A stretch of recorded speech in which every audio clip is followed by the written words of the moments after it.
이준서 전 최고위원 어젯밤에 구속이 되면서 지금 국민의당은 더욱더 술렁일 수밖에 없는데요. 이런 와중에 국민의당 강연재 전 부대변인이 지난주에 탈당계를 낸 사실이 어제 뒤늦게 알려지면서 참 하루 종일 화제였습니다. 중앙당에서 당직을 가졌던 인물 가운데는 사실상 최초 탈당인데다가 최근까지도 각종 시사 프로그램의 패널로 출연해서 국민의당 입장을 대변해왔고요. 또 2012년 그 18대 대선 당시 진신 캠프 시작으로 해서 안철수 대표와 정치적인 행보를 쭉 함께 해왔던 일종의 안철수 사람이라는 점에서 이 탈당이 주목될 수밖에 없는 겁니다. 강연재 전 국민의당 부대변인 직접 만나보죠. 강연재 전 부대변인 안녕하세요.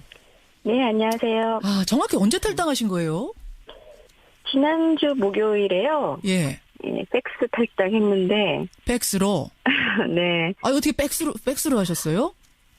예, 말 그대로 조용히 탈당하려고 했는데, 이제 언론에 좀 나가면서 시끄러워졌네요.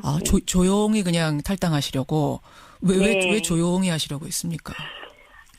탈당이라는 것 자체가 제 개인에게도 안 좋은 일인 거고, 또 이제 저는 개인적인 판단에서 탈당을 하지만, 예. 여전히 이제 당에 계속 계시면서, 당을 위해서 노력하시는 분들이 있으니까, 괜히 또 저의 이제 결정이 마치 당 전체에 또 부정적인 영향을 줄까봐. 예.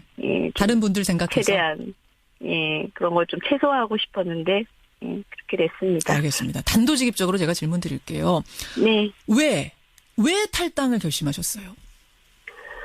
글쎄 정치를 하시겠다는 분이 당을 선택하거나 당이 이제 계속 몸담고 있을 때는 어쨌든 그 정치적 입장이나 소신을 당과 같이 하면서 예. 자신의 정치적 뜻을 펼치겠다는 거 아니겠어요? 물론이죠. 우리나라 또 정당 정치고. 그렇죠. 저도 그런 맥락에서 국민의당 처음 창당될 때 예. 여러 가지 좋았던 기치나 이제 가치 같은 것들에 동조하고 참여해서 지난 총선에도 출마했고 지금까지 대선까지 거치면서 쭉 왔는데 그렇게 이제 1년 이상은 이게 국민의당을 이렇게 봤는데 아무래도 이제 시작할 때 좋았던 뜻에도 불구하고 여러 가지 국민의당 내부에서도 끊임없이 우리의 정체성이 뭔가 그런 논란들이 있었고 실제로 내부에 보면은 강경 진보이신 분들도 계시고 저처럼 중도나 중도 보수까지도 있으세요. 이런 어떤 정체성의 문제가 계속 정리되지 않고 오면서 총선 이후에 사실상 호남 지역구 의원님들이 거의 3분의 1을 차지하고 나머지가 비례대표 의원들로 있잖아요. 그러다 보니 이제 더더욱 일각에서 잘 아시다시피 우리가 민주당의 이중대다 또는 호남 정당이다. 그런 얘기들이 끊임없이 나왔었거든요. 당 내부에서도 호남이 아닌 지역에 더 신경을 써야 된다 이런 이제 목소리들도 있었지만 사실상 그런 부분에서는 상당히 또 소홀하게 진행돼 왔고. 그러니까 첫 번째는 정체성의 혼란. 이 당이 도대체 어떤 정체성을 가지고 있는가에 대해서 정립이 안 되더라. 이 부분. 네, 저의 이제 어떤 정체성이랄까 국민의당이 가야 할 길에 대해서 생각했던 부분과 좀 맞지 않게 흘러왔고. 근데 그것만 대선 과정도 있었죠. 그것만 가지고선 탈당까지 결심하셨을 것 같진 않은 것이 사실 이제 강 변호사님은 안철수는 왜라는 책을 쓰셨을 만큼 안철수 퀴즈, 안철수 사람, 안철수 의원을 잘 이해하고 새정치를 잘 이해하는 사람이다라고 스스로도 말씀하셨고 밖에서도 그렇게 봐왔거든요. 근데 그런 분이 첫 탈당을 결정하셨을 때는 단순히 정체성 혼란 정도는 아니었을 것 같은데요. 또 결정적인 계기가 있습니까? 개인적인 정체성 혼란보다는요. 이제 정당이 가져가는 모습들에서 이제 처음에 우리가 하려고 했던 정말 새정치, 합리적 세력, 제3의 중도 정당 이런 패권 세력을 이제 타파하는 그런 흐름에 이제 사실상 저는 성공하지 못했다고 봤고. 새정치가 성공하지 못했다. 그렇죠. 안철수의 새정치는 뭐 저뿐만 아니라 국민들께서도 원하고 또 응원하셨던 분들이 많고 예, 예. 지금 당에도 그런 분들이 모여 계신 건데 예. 이 새정치라는 것이 정말 어려운 것 같아요. 그러니까 뭐 꼭 정치뿐만 아니라 어딜 가든 기존에 했던 기득권이나 관행 구태들이 많이 있는데 예. 그런 것들을 다 깨고 뭔가 새롭고 진일보한 것을 이제 자리 잡게 한다는 것이 굉장히 힘든 과정인데 예. 어쨌든 그 중심에 이제 안철수라는 이제 대선 주자급 정치인을 중심에 두고 그렇죠. 모였었는데 예. 이게 물론 개인 한 명의 뭐 역량이 다 달려 있다고 볼 수는 없지만 이런 어려운 일들을 안착시키는 데 있어서는 정말 뭐 사생결단과 같은 각오나 조금 짧게요. 결기, 예. 그런 어떤 용기들이 굉장히 필요하고 어려운 일인데 예. 그렇게 하기에는 안철수라는 정치인 그리고 주변에 있었던 저를 포함한 그런 분들의 역량이나 이런 것들이 다 부족했다고 봅니다. 아, 새정치가 실패했다? 안 보이더라? 국민의당 현재까지는 새정치에 다가가지 못했다고 저는 보는 거죠. 안철수 전 대표, 사실은 이제 결정적인 게 이번 국민의당 제보조작 사건으로 국민의당이 흔들리게 된 건데 안철수 전 대표가 아직까지 사과나 어떤 입장을 내놓지 않고 있습니다. 혹시 이 부분에 대해서도 좀 실망을 하신 걸까요? 실망을 했죠. 예, 많은 분들이 저런 대응을 하는 것은 좀 부적합하다고 얘기를 하셨던 걸로 저도 아는데요. 일단 그 부분은 저는 이렇게 생각합니다. 이제 이유미 씨나 이준석 위원의 잘못이 있다면 예. 물론 이제 수사를 통해서 가려지고 처벌이 되면 되는 문제인데 예. 어쨌든 대선 과정에 국민의당의 그 선거 주인공은 안철수 전 대표시잖아요. 물론이죠. 그리고 대통령이 되겠다고 이제 나섰던 분이고 예.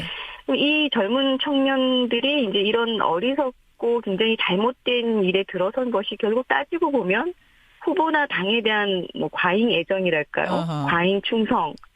이런 마음에서 이제 비롯된 잘못된 행동인데 예. 어쨌든 처벌이라든지 뭐 거기에 관여했다 이런 문제는 변론으로 하더라도 예.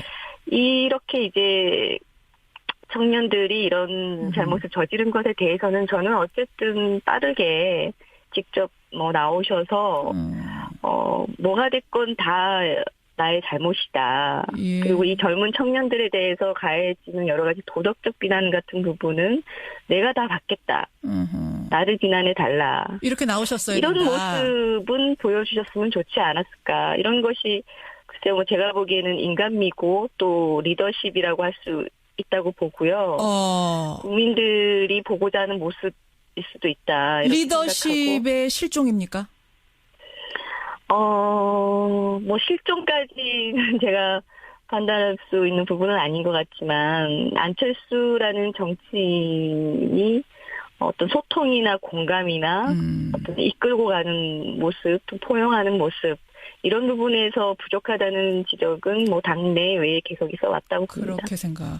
아니 왜 안 하실까요, 안 전 대표? 왜 본인의 선거였잖아요. 그러면 도의적으로라도 사과 입장 낼 수 있는데 왜 안 하시는 걸까요? 잘 아시잖아요, 안 대표를.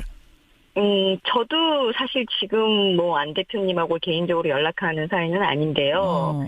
지난 대선 때 저는 이제 대표적으로 그 범중도 보수 진영의 통합 후보가 돼야 된다 우리가 그런 입장이었고 뭐 안철수 후보님을 중심으로 해서는 자강론을 강하게 그랬었죠. 고집하시면서 그때 또 이제 부딪혔었고 그래서 뭐 지금 제가 측근이고 뭐 안철수 사람이고 모르시겠어요. 그렇지는 않다고 봐야 되고요. 강 변호사님도 모르시겠어요. 예, 지금 왜 그러시는지는 모르지만 그거야 뭐 본인의 판단을 그렇게 하셨겠죠. 강연재 전 부대변인의 탈당이 끝이 아닐 거다. 이게 신호탄일 뿐이다. 이런 관측 동의하십니까? 글쎄 어떤 근거에서 뭐 나온 얘기인지는 모르겠지만요. 예. 우리 당 안에 대선 과정을 거치면서 여러 가지 이제 의견들이 좀 부딪혔고 또 저도 서울 지역의 원외위원장이었는데 전국의 호남 외 지역에 다 위원장들이 있어요. 그분들이 다 지역 일선에서 굉장히 밑바닥에서 고생하시는 분들인데 이분들이 대선 과정 거치면서 뭐 중앙당이나 당의 지도부 책임자 안철수 후보 이런 분들에게 느꼈던 실망이라는 게 있을 것 같습니다. 그런데다가 지금 이유미, 이준서 이런 사건이 또 터지고 여기에 대한 당의 대응도 계속 말이 많고 예. 그러다 보니 뭐 내부적으로는 당에 실망하신 분들은 있으시겠죠. 하지만 본격적인 탈당으로 이어질 것까지는 제가 잘 모르겠네요. 주변에서 가까운 분들하고는 얘기 나눠보셨을 거 아니에요. 대선이 끝나고 나서부터 저는 이제 저의 이런 심정과 관련해서는 뭐 아시는 분들하고는 얘기를 나눴죠. 예. 그분들 중에 좀 술렁이는 분 없으세요? 술렁이 그분들은 이제 당장 입지를 어떻게 결정할 수 있는 위치가 아니시고, 예. 그 부분 아마 말씀하시기 좀 불편한 부분일 것 같은데. 네네.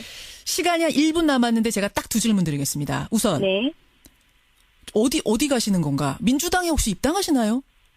아유, 그런 일은 없을 것 같아요. 그런 건 없고 바른정당 가시는 겁니까? 아직까지 구체적으로 뭐 생각하고 결정하거나 하는 건 없습니다. 이것과 또 한 가지 지금 가장 많이 들어오는 청취자 질문. 이것도 조금 불편한 질문인지 모르겠습니다만 그냥 드리죠. 네.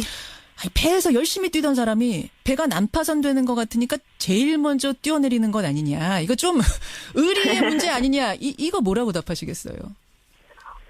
근데 제가 국민의당의 당적을 갖고 있다고 해서 당에 뭐 도움이 되겠습니까? 저는 이런 생각도 했고요.